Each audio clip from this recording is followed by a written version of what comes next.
রহিম 206 number এপিসোডে স্বাগতম। আজকে রাত্রে আমি ফেডির বউয়ের সাথে শুয়ে আসিলু, আর আজকে রাত্রে ফেডির বউ এমন জুড়ে পাট মেলিছে আমি ভাবছি আমার গাড়ির টায়ার বাস্ট হয়ে গেছে, কিন্তু আসলেও ফেডি বউ পাট মেরেছে। তখনই এসিবি বর্ধমান কল করেছে, কল ধরে বলতেছে যে রোডের পাশে একটা খুন হচ্ছে, জুড়ে আইসো। আবার এমন জুড়ে পাট মারা মারছে, আমি ভাবছি যে আমি মনে হয় পা ভেঙে গেল, যে দেখতেছিলাম পাটা কিচ্ছু ভাঙেনি। শেষে এমন জুড়ে জুড়ে পাট মারা মারতেছে, ভাবলো যে ডিভোর্সটি দিব। তারপরে ঈশ্বরটা করতে যায় দেখতে পাই ওরা গাঁজা টাজা খেয়ে ময়রি আছে। তারপর যাই দেখলাম ওরা সন্ত্রাসী করতেছে, ওরা জানতো যে গাঁজা খেয়ে মরবি, কিন্তু তাও ওরা খাচ্ছে। তারপর হিসেবে শুরু হলো অনেক মায়ের লোকেরা। তারপর একটা কাগজ পরিবারে বসে সব ইনভয়েস আসছিল, আমার খোঁজ অনেক দিয়ে দিছি। হ্যালো প্রিয় দর্শক, এই মুহূর্তে আপনারা সবাই পিচ্চি আবদুল্লার মুক্তিন বয়ান শুনলেন।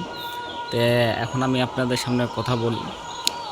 আমরা কালকে সিআইডির এপিসোড বানানোর পরই বহু লোক আমাদেরকে স্বাগতম জানাছেন আর বলেছেন এই ছোটো আবদুল্লাহকে দিয়েই তুমি সিআইডির পয়লা ফার্স্ট ট্রেকার এপিসোডটা তুমি বানাও।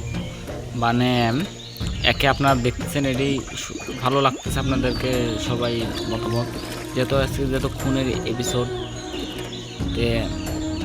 এটি জঙ্গলের মধ্যে 5টা বন্ধু আপনার ড্রাগসের কারবার করছিল। ড্রাগসের কারবার থেকে শুরু করি নিশার জগতের মধ্যে ধরলেন এরাই কি নিয়ে দ্বন্দ্ব করি, এরাই ধরলেন 2জন খুন হয়ে গেছে, 3জন পলাতক, আর বাসায় 3 ধরলেন। এই ফটো দিয়ে তদন্ত করতে শুরু করে দিলাম। দেওয়ার পর পরক্ষণে দেখলাম যে এই দুইটা ব্যক্তির লাশ জঙ্গলের ভিতরে খুন করেছে, করে দেখুন নদীতে ভাসিয়ে দিয়েছে। স্থায়িতভাবে লোকেরা পাশে যেহেতু পত্রিকা তাদের ছবি দেওয়া হয়েছিল, সঙ্গে সঙ্গে সিআইডি কাছে ইনফর্ম করা হওয়ার পরে এদেরকে সব আপনার পোস্টমর্টম করার পর ডাক্তার চালু করে রিপোর্ট দিল। রিপোর্ট দেওয়ার পর এই রিপোর্ট নিয়ে কিন্তু ইনভেস্টিগেশন শুরু হয়েছে। যে পিচ্চি আবদুল্লাহ খান কী বললো হচ্ছে কিছু আর খুনের পাশে ধরলেন মেলা কাগজপাতি করে আসলে ইনফরমেশন করে আসলে এই ইনফরমেশন পর জানানো যাচ্ছে যে ড্রাগসের কারবার করে। এর 3 বন্ধু পলাতক, এই 3 বন্ধুর জন্য পোস্টার দিয়ে ছবি দিয়ে বিভিন্ন রকমভাবে ফসলদের কাছে এদেরকে তথ্য দেওয়া হলো। এই তথ্য নিয়ে কিন্তু দৌড়াদৌড়ি করা হচ্ছে।